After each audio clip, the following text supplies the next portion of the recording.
ఆంధ్రప్రదేశ్లో కూటమి అధికారంలోకి వచ్చి దాదాపుగా సంవత్సరం కాలం వస్తుంది ఇక దగ్గరలో. ఇక మరో నెల గడిస్తే దాదాపుగా 1 year అవుతుంది గవర్నమెంట్లోకి తెలుగుదేశం పార్టీ, బీజేపీ అలాగే జనసేన ముగ్గురు కలిసి కూటమిగా ఏర్పడి గెలవచ్చు. సరే, ఎవరు ఏ తప్పు చేసినా ఇప్పుడు ఈ ముగ్గురికి వర్తిస్తుందా? తప్పు చేసింది ఎవడైనా సరే ఖచ్చితంగా అనుభవించాల్సిందే రాజా అంటున్నారు ఇప్పుడు అంతా కూడా. ఖచ్చితంగా అనుభవించాల్సిందే రాజా అంటున్నారు ఇప్పుడు అంతా కూడా.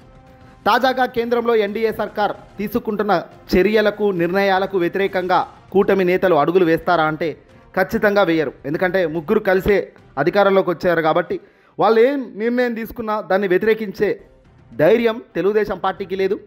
ఇది తప్పు అని చెప్పే ఆవేశంతో రగిలిపోయే పవన్ కళ్యాణ్కు అంతకు అంత అసలే లేదు. ఇప్పుడు ఇదే మొదటికే మోసం వచ్చేసింది. కేంద్రంలో ఉన్న ఎన్డీఏ సర్కార్ తీసుకుంటున్న వక్ఫ్ చట్ట సవరణ బిల్లుకు తాజాగా తెలుగుదేశం పార్టీ అలాగే జనసేన పార్టీ మద్దతు తెలపడంతో ఒక్కసారిగా ఇప్పుడు అంతా కూడా అందరి చూపు కూడా వీళ్ళపైన పడింది. అయితే దీనికి సంబంధించి ఏకంగా జేడీయూ మద్దతు ఇవ్వటాన్ని నిరసిస్తూ బీహార్లో పలువురు కీలక నేతలు వరుసగా రాజీనామాలు చేస్తుండడంతో ఆ పార్టీలో సంచలనం మొదలైంది. ఎన్డీఏ కీలక భాగస్వామిగా ఉంటున్న ఈ జేడీయూ బీహార్ ఎన్నికలకు ముందు అతిపెద్ద దెబ్బగా మారబోతుంది. ఇదే మాదిరిగా ముఖ్యమంత్రిగా ప్రస్తుతం టీడీపీ ముఖ్యమంత్రిగా చంద్రబాబు నాయుడు వక్ఫ్ సవరణ బిల్కు మద్దతు ఇవ్వడం పట్ల టీడీపీకి చెందిన మైనార్టీ నేతల్లో చాలా అసంతృప్తి రాజుకుంటుంది. బిల్లుకు అనుకూలంగా ఓటేయడం ద్వారా ముస్లిం సమాజానికి టీడీపీ ఎంత ద్రోహం చేసిందో తలపెట్టిందో పార్లమెంట్ సాక్షిగా బట్టబయలైంది. చంద్రబాబు నాయుడు గారు ఎన్నికలకు ముందు ఏమైతే హామీలు ఇచ్చారు, ఎన్నికల తర్వాత ఏం చేస్తున్నారు అనే దానిపై అందరూ చర్చించుకుంటున్న సమయంలో మోసాల మీద మరో మోసం అన్నట్టుగా ముస్లిం మైనార్టీలకు ద్రోహం కలిగేలా, ముస్లిం మైనార్టీలకు అన్యాయం కలిగేలా పార్లమెంట్ సాక్షిగా తెలుగుదేశం పార్టీ, జనసేన, బీజేపీ కూటమి ఏకంగా వక్ఫ్ చట్ట సవరణ బిల్కు ఆమోదం తెలిపింది. దీంతో పలువురు కీలక నేతలు పార్టీని విడే ఆలోచనలో ఉన్నట్లు తెలుస్తుంది. దీంతో ముఖ్యమంత్రిగా ఉన్న చంద్రబాబు డైవర్షన్ పాలిటిక్స్కు తెరలేపారు. సాధారణంగా చంద్రబాబు నాయుడు గారు ఎప్పుడు ఏదైనా ఇలాంటి సంఘటనలు జరిగినప్పుడు తన మేధాశక్తిని ఉపయోగించి టాపిక్ డైవర్షన్ అనే కార్యక్రమం చేస్తుంటారు. ఈ టాపిక్ డైవర్షన్ పూర్తిగా ప్రజల్లో చర్చించుకోకుండా మిస్లీడ్ చేసే ఒక కీలక అంశం. ఇదే క్రమంలో ఏమాత్రం ఉపయోగం లేని 3 సవరణలు ప్రతిపాదించి గొప్పగా ప్రచారం చేసుకుంటున్నారు. పీసీసీ అధ్యక్షురాలను రంగంలోకి దింపారు షర్మిలమ్మను. షర్మిల ద్వారా కుటుంబ వ్యవహారాలను మాట్లాడించడంతో పాటు రుషికొండ గురించి టీడీపీ కరపత్రంతో తప్పుడు కథనాలు రాయించారు. వైఎస్ఆర్సీపీ వక్ఫ్ బిల్లుకు వ్యతిరేకంగా ఓటు వేసిందంటూ కొత్త రాగం అందుకొని టీడీపీ సోషల్ మీడియాలో ప్రచారం స్పీడప్ చేశారు. వాస్తవానికి జగన్మోహన్ రెడ్డి గారు మొదటి నుంచి కూడా వ్యతిరేకిస్తూ వస్తున్నారు. చాలా స్పష్టంగానే వైఎస్ఆర్సీపీ పార్టీ, జగన్మోహన్ రెడ్డి గారు మొదటి నుంచి కూడా తన విధి విధానాలను చాలా స్పష్టంగా చెప్తున్నారు. ఎప్పుడు కూడా ఒక కాలు అటు ఒక కాలు ఇటు వేయలేదు. ఏదైనా మద్దతు ఇచ్చే కార్యక్రమంలో మద్దతు ఇస్తున్నామని ప్రకటించారు హుందాగా. ఏదైనా మద్దతు ఇచ్చే కార్యక్రమం లేనప్పుడు మేము మద్దతు ఇవ్వబోము అని కూడా కుండబద్దలు కొట్టి చెప్పే నైజం ఉన్న వ్యక్తి ఆ మాదిరిగానే తాను చేస్తున్నారు. కానీ డైవర్షన్ పాలిటిక్స్లో భాగంగా చంద్రబాబు నాయుడు గారు జగన్ను ఏదో ఇమేజ్ డ్యామేజ్ చేయాలి, జగన్ ఈ వక్ఫ్ చట్ట సవరణ బిల్లుకు ఆమోదం తెలిపారు అంటూ ఓ కొత్త రాగం అందుకొని అందరూ జగన్ను తిట్టే కార్యక్రమం చేయాలనేటట్టుగా తీను చేసిన అడుగులు బూమ్రాంగ్ అయ్యాయి. టీడీపీ, జనసేనకు చాలా ఇబ్బందికరమైన పరిస్థితుల్లో రాబోయే రోజుల్లో ఉన్నాయి. వక్ఫ్ బిల్లు వ్యతిరేకంగా ఓటు వేయాలని వైఎస్ఆర్సీపీ తన ఎంపీలకు విప్ జారీ చేసింది. బిల్లును పార్టీ వ్యతిరేకించినందుకు లోక్సభ, రాజ్యసభలో రికార్డైన ఉభయ సభల కార్యకలాపాలే తిరుగులేని సాక్ష్యం, తిరుగులేని రుజుము. వక్ఫ్ బిల్లుపై పార్లమెంట్లో వైవి సుబ్బారెడ్డి, మిథున్ రెడ్డి గారు ప్రసంగాలు కూడా మరో సాక్ష్యం, వ్యతిరేకంగా వీళ్ళు మాట్లాడిన మాటలు. ఇక వక్ఫ్ సవరణ బిల్లుకు మద్దతు ఇవ్వడాన్ని తమ విజ్ఞప్తిని పట్టించుకోకపోగా సత్తువలేని సవరణలు ప్రతిపాదించి వాటికి పార్లమెంట్ సంయుక్త కమిటీ ఆమోదం తెలిపిందని, అది తమ ఘనతేనంటూ టీడీపీ గొప్పగా ప్రచారం చేసుకోవడం ముస్లిం సమాజం మండిపడుతుంది. జేపీసీకి టీడీపీ సవరణలు ప్రతిపాదించినట్లు ఆ పార్టీ గొప్పలు చెప్పుకోవడం, జాతీయ మీడియాలో ప్రచారం చేసుకోవటమే కానీ దీనికి సంబంధించిన ఎక్కడా కనీసం కసరత్తు చేసిన ఆ దాఖలాలు లేవని, ఏ ఒక్కరిని సంప్రదించలేదని చెప్తున్నారు.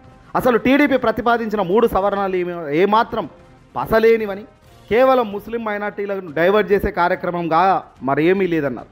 బీహార్ ఎన్నికలు ముంగిట ఎన్డీఏ కీలక భాగస్వామి పక్షం ఎన్డీఏకి ఆ పార్టీ నేతలు షాకులు ఇస్తున్న తరుణంలో వక్ఫ్ సవరణ బిల్లుకు ముఖ్యమంత్రి నితీష్ సారథ్యంలోని జేడీయూ మద్దతు ఇవ్వటాన్ని నిరసిస్తూ కీలక నేతలు ముక్కుముడిగా రాజీనామాలు చేస్తున్నారు. ఇది కూటమికే కాదు, రాబోయే రోజుల్లో టీడీపీకి కూడా ఒక పెద్ద మైనస్ పాయింట్. ఈ తరుణంలో ఉక్కిరి బిక్కిరిలో చంద్రబాబు నాయుడు గారు ఉన్నారు. ఎందుకంటే టీడీపీ 2 నాలుకల వైఖరిపై ముస్లిం సమాజం తీవ్ర వ్యతిరేకత భావం చూపిస్తుంది. ముఖ్యమంత్రిగా చంద్రబాబు మరో డ్రామాకు తెరలేపారని, తనకు అలవాటైన డైవర్షన్ పాలిటిక్స్లో భాగంగా వైఎస్ఆర్సీపీపై తప్పుడు సోషల్ మీడియాలో వార్తలను సృష్టిస్తూ దుష్ప్రచారం చేస్తున్నారని, ఏకంగా పచ్చ కూలీలను రంగంలోకి దించారని ఇప్పుడు ముస్లిమ్స్ మైనార్టీల సోదరులు మండిపడుతున్నారు. మైనార్టీలకు నష్టం జరిగితే ఎట్టి పరిస్థితుల్లోనూ అంగీకరించబోనని ఎన్నికల సమయంలో చంద్రబాబు గంభీరంగా ప్రకటనలు చేయలేదా? గుంటూరు ఎంపీ అభ్యర్థి అయితే మైనార్టీలకు నష్టం జరిగితే ఏకంగా రాజీనామా చేస్తానని చెప్పలేదా? వక్ఫ్ బిల్లు నేపథ్యంలో ముస్లిం మైనార్టీలంతా తెలుగుదేశం పార్టీని నిలదీయటంతో దీని నుంచి బయటపడేందుకు చంద్రబాబు డైవర్షన్ పాలిటిక్స్ ఓపెన్ చేస్తున్నాడు. నాడు ఎన్టీఆర్కు వెన్నుపోటు పొడిచి నేడు P4 కార్యక్రమం దాకా నోరు తెరిస్తే చంద్రబాబు చెప్పేవన్నీ కూడా అబద్ధాలే అనేది కొన్ని వందల సార్లు రుజువు అయినప్పటికీ నమ్మేవాడు నమ్ముతూనే ఉన్నాడు, చెప్పేవాడు అబద్ధాలు చెబుతూనే ఉన్నాడు. ఇక ఆంధ్రప్రదేశ్ కాంగ్రెస్ అధ్యక్షురాలుగా ఉన్న షర్మిల ఆ పార్టీ తీవ్రంగా వ్యతిరేకిస్తున్న వక్ఫ్ బిల్పై స్పందించాల్సింది పోయి కుటుంబ విషయాలను ప్రస్తావించటాన్ని బట్టి చంద్రబాబు స్క్రిప్ట్ ప్రకారమే నడుచుకుంటున్నట్లుగా మరోసారి క్లియర్ కట్గా దొరికిపోయారు. ఇదంతా డైవర్షన్ రాజకీయాల్లో కీలకమైన భాగమేనని, ఎప్పుడు ఎక్కడ ఎలా అవసరం పడితే షర్మిలను అలా వాడుకుంటున్న చంద్రబాబు నాయుడు గారు రాజకీయంగా ఇంతకన్నా దారుణం ఉందా? ఒక కుటుంబంలో చీలిక తేవాలన్నా, ఒక కుటుంబాన్ని నాశనం చేయాలన్నా ఇంతకన్నా దుర్మార్గంగా ఎవడైనా ఆలోచిస్తాడా? ఇప్పుడు చంద్రబాబు చేస్తున్నది ఇది కాదా? ఆంధ్రప్రదేశ్ కాంగ్రెస్ అధ్యక్షురాలుగా ఉన్న షర్మిలమ్మకు ఇదంతా తెలియదా? వక్ఫ్ బిల్పై వ్యతిరేకంగా ఒక్క మాట మాట్లాడని పెద్ద మనిషి జగన్మోహన్ రెడ్డి గారిని వైఎస్ఆర్సీపీ పార్టీని తిట్టేందుకు మాత్రం ముందడుగులో వచ్చి నిలబడి మాట్లాడుతుందే. నిజంగా ఇది ధర్మంగా ఉందా? ఆమెకైనా న్యాయంగా ఉందా? ఒకసారి జనాల్లో మైనస్ అవుతే అంతకన్నా దారుణం మరొకటి ఉంటుందా? చంద్రబాబు కోసమేనా ఈ ప్రెస్ మీట్లు? చంద్రబాబు దగ్గర ఎన్ని మార్కులు కొట్టేదానికి ఇంత కష్టం? ఇదంతా చూస్తుంటే ఒకటైతే క్లియర్గా తెలుస్తుంది, వీళ్ళు చేసే తప్పులే జగన్కు బంగారు అవకాశాలని చెప్పవచ్చు. రాబోయే కాలంలో ఇవే జగన్మోహన్ రెడ్డి గారికి స్థిరంగా దృఢంగా ఒక పిల్లర్ మాదిరిగా నిలబడే ఒక కీలక అంశాలని కూడా చెప్పవచ్చు. కేంద్రంకు ఈ రకమైన షాకులు కొత్త కాదు, కానీ కేంద్రం ఏ నిర్ణయం ఎప్పుడు తీసుకోనన్నా తీసుకుని ఎన్డీఏగా 3 పార్టీలు జతగట్టి కూడా గెలిచినప్పటికీ ఇంతకన్నా దారుణం మరొకటి లేదు అనేటట్టుగా వీళ్ళ రాజకీయ పరిపాలన చూస్తుంటే జగన్మోహన్ రెడ్డి గారే 1000 రెట్లు బెటర్ వీళ్ళకంట అనే దానికి ఒక ముద్ర ప్రజల్లో మెల్లిమెల్లిగా పడుతూ పోతుంది.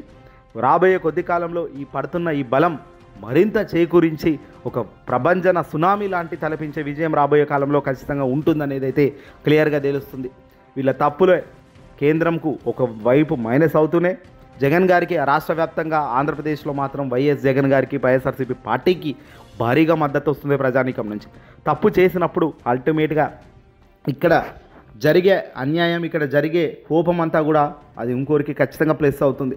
ఆల్రెడీ 40% ఓటు బ్యాంకుతో ఉన్న జగన్కు కేవలం మరో 5 ఏళ్లలో మరో 4 ఏళ్లలో దాదాపుగా 10% పెరిగితే అంతకన్నా గొప్ప మరొకటి లేదు. ఖచ్చితంగా వీళ్ళందరికీ ఒక 10% తగ్గి అక్కడ 10% ఓటు బ్యాంకు పెరిగిందా, ఇక జగన్ ఆపేదానికి ఎవడికి కూడా ఎన్ని శక్తులు పెట్టినా కూడా ఆపేదానికి ఇంపాసిబుల్ అని చెప్పవచ్చు.